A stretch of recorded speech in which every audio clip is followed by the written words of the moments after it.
இவங்க எல்லாம் எப்படி இந்த மாதிரி ஒரு உறுதியோடு இருக்கிறாங்கங்கிற ஒரு எண்ணப்பாடு வந்தது. நான் இதுவரைக்கும் குர்ஆனை பார்த்ததே இல்லை, குர்ஆனை எடுத்து படிக்க ஆரம்பிக்கிறேன், அப்படியே சேஞ்ச் ஆகுது. என்னடா இது, இந்த உறுதிக்கு காரணம் இதுதான் போல, இது அவங்க ஏத்துக்கிட்டு இருக்கிறதுனால தான் இந்த போங்கு போறாங்க போல என்கிற செய்திகளை பல பெண்கள் சொல்லக்கூடிய காட்சி அவங்க காட்டுறாங்க. அதுல நான் யாரை தேசப்பற்றாளன் நினைத்து கொண்டு எந்த ராணுவத்தில் சேர்ந்தனோ அவன் தான் அநியாயக்காரன் என்கிற முடிவுக்கு இறுதியாக வந்தவர். ராணுவத்தில் இருந்து விடுப்பு எடுத்துக்கொண்டு நானே விலகிறேன் கடிதம் கொடுத்து விலகிட்டு போய் இஸ்லாமிய மார்க்கத்தை ஏற்றுக்கொண்டு இன்றைக்கும் உயிரோடு இருந்து இஸ்லாத்தை அமெரிக்காவிலேயே பிரச்சாரம் செய்து கொண்டிருக்கிறார் த டைட்டருடைய ஆசிரியர். இது 9/11 உண்டாக்கிய பல மாற்றங்களில் ஒரு மாற்றம். குர்ஆனை தேடினார்கள் ஐரோப்பிய மக்களே. அந்த நிலையை இப்ப பார்க்க முடியுது.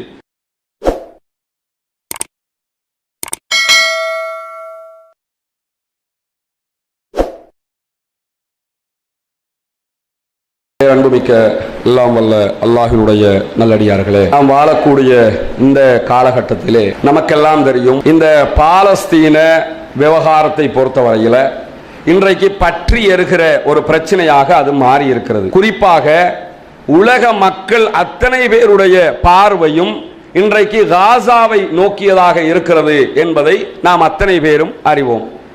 இந்த வருடத்திற்குரிய கூகுள் சர்ச் என்ஜின்ல, கூகுள் தேடுபொறியில தேடப்பட்ட விவகாரங்களுடைய பட்டியலை கூகுள் வெளியிட்டிருக்கிறாங்க.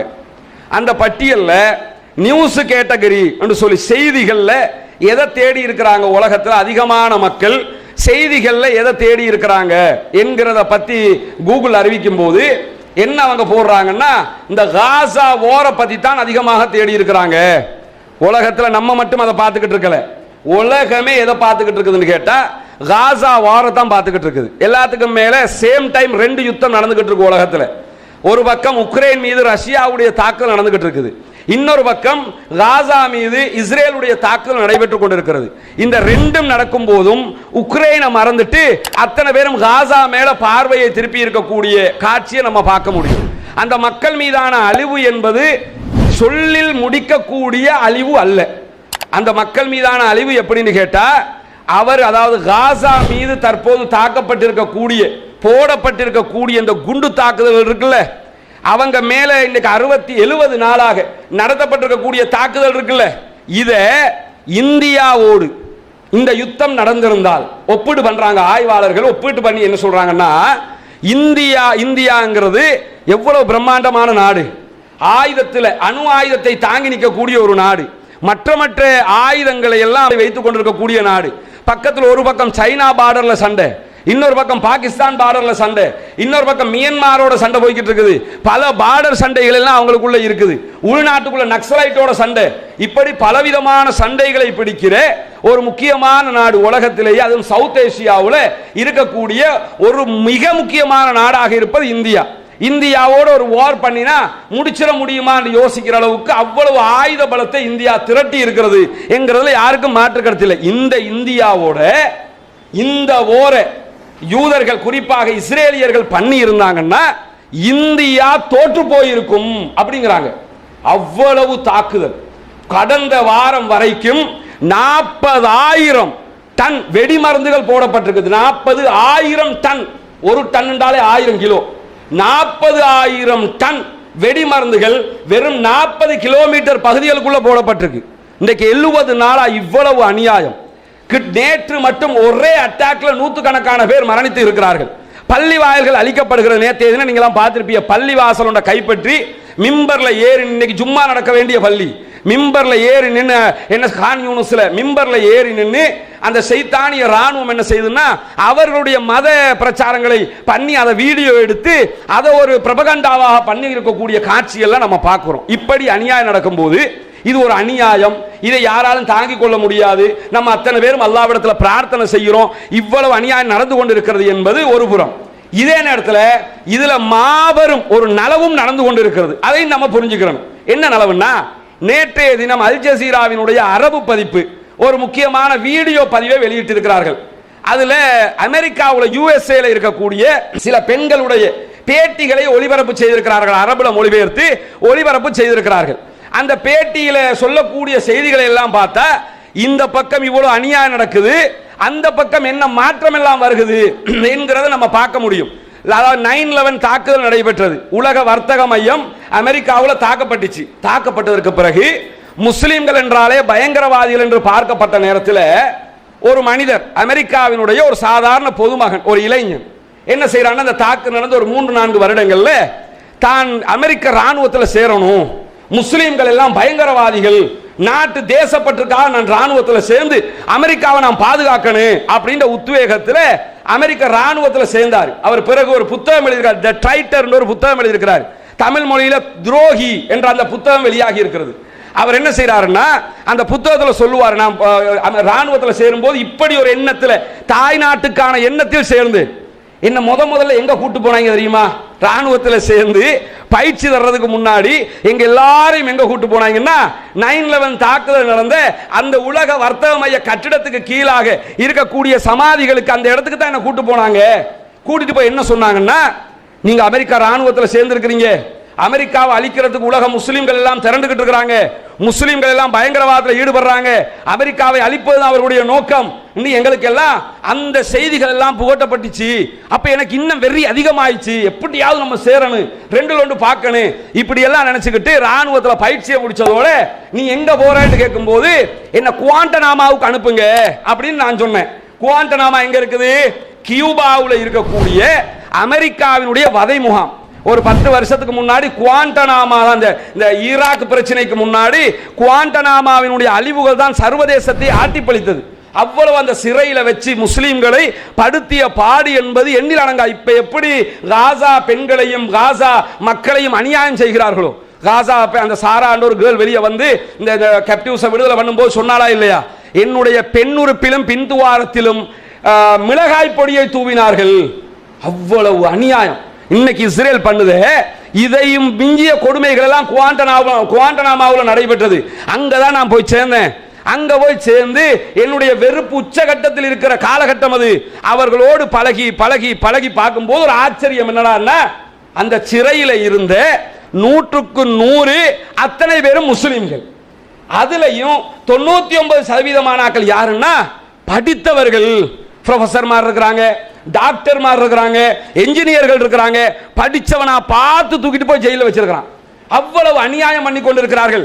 ஆச்சரியம் என்ன தெரியுமா, அவ்வளவு அநியாயம் பண்ணினாலே அடி அடி. அவர் சொல்றது அந்த புத்தகத்தை படிச்சா நமக்கு அது சினிமா படமாகவும் வந்திருக்கு. த டைட்டர்னு அவருடைய, அது நிறைய டைட்டருங்கிற பேர்ல நிறைய சினிமா வந்திருக்கு. இவருடைய வரலாறு தனியாக சினிமாவா வந்திருக்கு.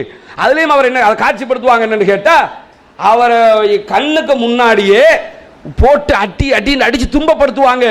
நான் எல்லாம் நினைச்சு பார்ப்பேன், இதெல்லாம் நமக்கு நடந்தா தாங்க முடியுமா? அப்படி யோசிச்சு பார்ப்பேன், தாங்க முடியாது. அவ்வளவு அநியாயம் பண்ணுவாங்க. அநியாயம் பண்ணிட்டு போட்டு போனமா போட்டு போயிருவாங்க. இரவு நேர தொழுகை நேரம் வரும், மகரிபு டைம் ஆயிரும். அடி வாங்கினவர் நடக்க முடியாம நடந்து வந்து தொழுவாரு. நான் ஆச்சரியப்பட்டு போயிருவேன், என்னடா இது, குர்ஆனை எடுத்து ஓதிக்கிட்டு இருப்பாரு, ஆச்சரியப்பட்டு போயிருவேன். இப்படியே காலம் கடந்தது. ஒரு கட்டத்தில் அவர் போய் கேட்கிறார் ஒரு ப்ரொஃபசர்ட்ட, இவ்வளவு அநியாயம் பண்றாங்களே எப்படி தாங்குறிய அப்படின்னு நான் கேட்டேன். அவர் எனக்கு பதில் சொல்லாம ஒரு புக்கை தந்தாரு. அந்த புக்கு என்னன்னா திருமறை குர்ஆன். நான் அதை கையில் எடுக்கும் போதே பதறிவிட்டேன்.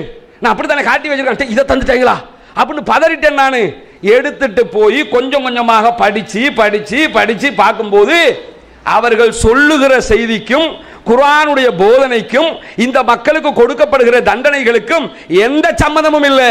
நான் யாரை தேசப்பற்றாளன் நினைத்து கொண்டு எந்த ராணுவத்தில் வந்து சேர்ந்தனோ அவன் தான் அநியாயக்காரன் என்கிற முடிவுக்கு இறுதியாக வந்தவர்.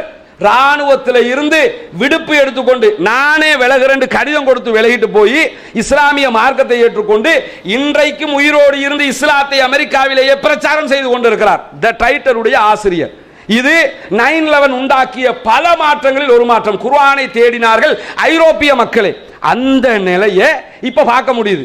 ஜசீராவினுடைய வீடியோல பார்த்தோம்னா பேட்டி எடுக்கப்பட்டிருக்க பெண்கள் எல்லாம் என்ன சொல்றாங்கன்னா, எங்களுக்கு எங்க வந்து ஒரு டேர்னிங் பாயிண்ட் எங்க கிடைக்குதுன்னா காசாவை பார்க்கிறோம், காசாவில் நடக்கிற அநியாயத்தை பார்க்கிறோம். ஆங்கில மொழியில ஜசீரா அதை தான் போடுறாங்க.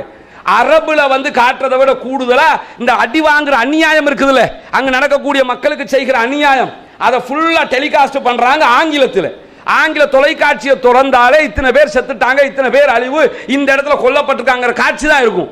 இதை ஐரோப்பா இஸ்ரேலை தவிர மற்ற எல்லா நாட்டிலையும் பார்க்கணும். இஸ்ரேல்ல நிரந்தர தடை விதிக்கப்பட்டிருக்கிறது ஜசீராவுக்கு. நேற்று முதல் 30 நாட்களுக்கு அல் மயாதீனுக்கு தடை விதிக்கப்பட்டிருக்கிறது. அல் மயாதீன் என்று ஒரு தொலைக்காட்சி இருக்குது, அந்த தொலைக்காட்சியும் தடை விதிச்சுட்டான். ஏன்னா இந்த செய்தி போயிடக்கூடாதுங்கிறதுக்கு. யூரோப்ல மக்கள் பார்க்குறாங்க, என்னடா இது, கற்பழிக்கிறாங்க, கொலை பண்றாங்க, ஆர்கனை திருடுறாங்க, இவ்வளவு கொன்று குவிக்கிறாங்க, பச்சை புள்ளைய கூட கூடுறாங்க. ஒரு காட்சியை காட்டுறாங்க. ஒரு தகப்பன் அவருடைய இந்த பகுதிகளில் இருந்து ரத்தம் வடிஞ்சுக்கிட்டு இருக்குது, அவருக்கு அடி விழுந்திருக்குது. இதுல இருந்து ரத்தம் சொட்ட சொட்ட தன்னுடைய இறந்து போன மகளை கட்டி அணைத்து அழுது கொண்டிருக்கிறார். அவர் ஒரு ஜுப்பா போட்டு அந்த மாதிரி இருக்கக்கூடிய ஷேப்ல இருக்கக்கூடிய ஒரு பாலஸ்தீன மனிதரை காட்டி அந்த நேரத்தில் அவன் என்ன போடுறான்னு கேட்டா அந்த பொண்ணு பேசுறத காட்டுறான். என்ன காட்டுறான்? நாங்கெல்லாம் பார்க்கிறோம், பார்க்கும்போது எப்படி இது இவர்களுக்கு மட்டும் எப்படி இந்த மன வலிமை வந்தது? இவ்வளவு அநியாயம் பண்ணும் போதும் இவ்வளவு அக்கிரமம் நடக்கும் போதும் தொழுகையினுடைய காட்சி எல்லாம் காட்டுறாங்க. எல்லாம் நடக்குது. அக்ஸாவுல இன்னைக்கு நீங்க அந்த யுத்தம் ஆரம்பிச்சதுல இருந்து அக்ஸாவுல 4000 பேருக்கு மேல தொழுகைக்கு அனுமதி இல்லை. எத்தனை லட்சம் பேர் தொழுத இடம் 4000 பேருக்கு மட்டும் தான் தொழ அனுமதி கொடுத்துக்கிட்டு இருக்கிறான். ஆனாலும் சண்டை பிடிச்சி போய் தொழுதுகிட்டு இருக்காங்க. உள்ள விடலையா, தெருவோரம் நின்று தொழுதுகிட்டு இருக்காங்க. இப்படி பள்ளி வாயில்களில் தொழ முடியலன்னா ரோட்ல தொழுதுகிட்டு இருக்கிறான். தொழுகையை விடல, அவங்களுடைய இபாதத்தை விடல. என்ன நடந்தாலும் இன்னாலில்லா வைநாள ராஜுன்னு போறாங்க. ஏன்னா அவ்வளவு மரணங்கள்ங்கிறது தாண்டி போகிற மாதிரி இருக்குதா? 18,000 மரணம்ங்கிறது சகிச்சுக்கிற முடியுதா? 50,000 பேரை காணல.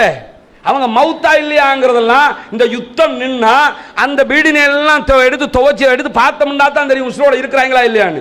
50,000 பேரை காணல அப்படிங்கிறாங்க. அத்தனை அந்த பீடினைக்குள்ள அடிபட்டவங்க. இப்படியான ஒரு நேரத்தில் இவங்க எல்லாம் எப்படி இந்த மாதிரி ஒரு உறுதியோட இருக்கிறாங்கிற ஒரு எண்ணப்பாடு வந்தது. நான் இதுவரைக்கும் குர்ஆனை பார்த்ததே இல்லை, குர்ஆனை எடுத்து படிக்க ஆரம்பிக்கிறேன், அப்படியே சேஞ்ச் ஆகுது. என்னடா இது, இந்த உறுதிக்கு காரணம் இதுதான் போல, இது அவங்க ஏத்துக்கிட்டு இருக்கிறதுனால தான் இந்த போங்கு போறாங்க போல என்கிற செய்திகளை பல பெண்கள் சொல்லக்கூடிய காட்சி அவங்க காட்டுறாங்க. அதுல காட்டிட்டு கடைசி இதனுடைய விளைவு என்னன்னு காட்டும் போது அந்த முன்னாடி பேசின ஒரு பொண்ணு பின்னாடி என்ன செய்யறான்னா ஒருத்தர் கலிமா சொல்லி கொடுக்கிறார், அவள் இஸ்லாத்தை ஏற்றுக்கொள்கிறார் என்ற காட்சியோடு அந்த அந்த பெட்டக நிகழ்ச்சியை ஜசீரா முடித்திருக்கிறார்கள். நமக்கு என்ன தெரியுது? இது ஒரு செய்தி மட்டுமா? இன்றைக்கு இஸ்ரேலுக்குள்ள இருக்கிறவர்களே இதை பற்றி பேசுகிற நிலை வந்துவிட்டது. வேற ஆய்வே தேவையில்லை. 70 நாள் சண்டை. இது மாதிரி வரலாற்று உலகத்தில் எங்கே நடந்த ரஷ்யாவோட உக்ரைன் நடக்கிற சண்டைக்கு உக்ரைனுக்கு நேட்டோ நாடுகள் முழுவதும் உதவி செய்கிறது. இங்க யாருக்கு யாரு பண்றா? ஆனாலும் நின்று பிடிக்கிறாங்களா இல்லையா? தைரியமா நிக்கிறாங்களா இல்லையா? எத்தனை இழப்பு, அத்தனை இழப்புகளையும் தாண்டி நிக்கிறாங்கன்னு சொன்னா எதுக்காக நிக்கிறாங்க? அந்த உள்ளத்தில் இருக்கக்கூடிய உறுதி, அவர்கள் நம்புகிற அந்த சித்தாந்தம், அவர்கள் எதை ஏற்றுக்கொண்டிருக்கிறார்களோ அதுதான் அவர்களுக்கு வழிகாட்டுகிறது. எனவேதான் நாங்க இந்த இடத்தையும் விட்டுறக்கூடாது, எங்களுடைய கொள்கையை விட்டு விடக்கூடாது, நாங்க எங்களுடைய இடத்திற்காக நாங்கள் போராடுவோம் என்பதில் அவர்கள் உறுதியாக இருக்கிறார்கள். அதனால் இந்த மார்க்கத்தினுடைய பார்வை சர்வதேச மட்டத்தில் தற்போது வியாபிக்க ஆரம்பிக்கிறது. கொல்லப்பட்டவங்க பெரும்பான்மையானவர்கள் முஸ்லிம்கள். முஸ்லிமை மட்டும் ஏன் டார்கெட் பண்றான், முஸ்லிமை மட்டும் ஏன் கார்னர் பண்றான், முஸ்லிமை மட்டும் ஏன் அழிக்கணும்னு நினைக்கிறான் என்று பார்க்கும்போது இதுவாக இருக்கலாம் என்று இஸ்லாத்தை அவர்கள் தேட ஆரம்பிக்கிறார்கள், படிக்க ஆரம்பிக்கிறார்கள். அதனுடைய விளைவு இஸ்லாத்தை நோக்கி அவர்கள் வரக்கூடிய காட்சிகளை நம்ம பார்க்க முடிகிறது. எனவே மிகப்பெரிய ஒரு அநியாயம் ஒரு பக்கம் நடந்தாலும் நபிகள் நாயகம் ஸல்லல்லாஹு அலைஹி வஸல்லம் அவர்கள் உஹது போர்க்களத்திலே கடுமையான யுத்தம் நடைபெற்றுக் கொண்டிருக்கும் போது ஒரு மனிதரை பார்த்து சொல்லுவார்கள், இவர் நரகத்துக்குரியவர் அப்படிங்கிறாங்க. பார்த்த சஹாபாக்களுக்கு எல்லாம் ஆச்சரியம். கடுமையாக போரிடுகிறார், சண்டையிடுகிறார், பல பேரை வெட்டி சாய்த்திருக்கிறார், அவருக்கு நரகம் என்று ரசூலுல்லாஹ் சொல்லிட்டாங்களே, என்னதான் நடக்குதுன்னு போய் பார்ப்போமே ஒருவர் பின்னாடி போய் ஃபாலோ பண்ணி பார்க்கிறாரு. கடைசியில அந்த போராட்டம் ஜிஹாதில் கலந்து கொண்டிருந்தவர் தனக்கு மேல் விழுந்த வெட்டுக்காயங்களை தாங்கிக் கொள்ள முடியாமல் தனக்குத்தானே கத்தியால் குத்தி கொண்டு மரணித்து விடுகிறார், தற்கொலை செய்து விடுகிறார். ரசூலுல்லாஹ் வந்து சொல்றாங்க, யா ரசூலுல்லாஹ் நீங்க சொன்ன மாதிரியே அவன் நாசமா போயிட்டான், நீங்க சொன்ன மாதிரி நரகத்துக்கு போற வேலையை செஞ்சிட்டாரு அப்படின்னு சொல்லும் போது ரசூலுல்லாஹி ஸல்லல்லாஹு அலைஹி வஸல்லம் அவர்கள் பிலாலை அழைக்கிறார்கள். பிலால், இந்த உலக மக்களுக்கு ஒரு செய்தியை சொல்லுங்க. சத்தம் போட்டு சொல்றவர் பிலால் ரலியல்லாஹு அன்ஹு. மைக்கு கிடையாதுல்ல, அதனால தான் பிலாலை கூப்பிட்டு சொல்றாங்க, எழும்பி ஒரு செய்தியை நான் சொல்றதை அப்படியே மக்களுக்கு சொல்லுங்க அப்படிங்கிறாங்க. என்ன செய்தியை சொன்னார்கள் தெரியுமா? இன்னல்லாஹ லா யுஐது ஹாத தீன பிர்ரஜுலில் ஃபாஜிர். ஒரு கேடு கெட்ட அயோக்கியனை கொண்டு கூட அல்லாஹு தஆலா இந்த மார்க்கத்திற்கு வலு சேர்ப்பான் என்றார்கள் ரசூலுல்லாஹ். மரணித்தவர் தற்கொலை செய்து கொண்டு நரகம் போகிறவர் தான். அவர் மூலமாக அந்த யுத்தத்திலே பெரும் பகுதியில் ஒரு பங்களிப்பை அல்லாஹு தஆலா தந்தான். அது மாதிரி இன்றைக்கு இஸ்ரேலிய ராணுவம் மிகப்பெரிய ஒரு கேடுகட்ட ராணுவம்ங்கிறதுல எந்த மாற்று கருத்தும் இல்லை. அவனுங்க செய்கிற இந்த அநியாயத்தினால இந்த மார்க்கத்திற்கு ஒரு புறம் வலு சேர்க்கப்பட்டு கொண்டிருக்கிறது என்கிற ஒரு பக்க நிம்மதி நமக்கு இருக்கிறது என்பதையும் நாம் புரிந்து கொள்ள வேண்டும். வாஹிர் தவானா அல்ஹம்துலில்லாஹி ரப்பில் ஆலமீன்.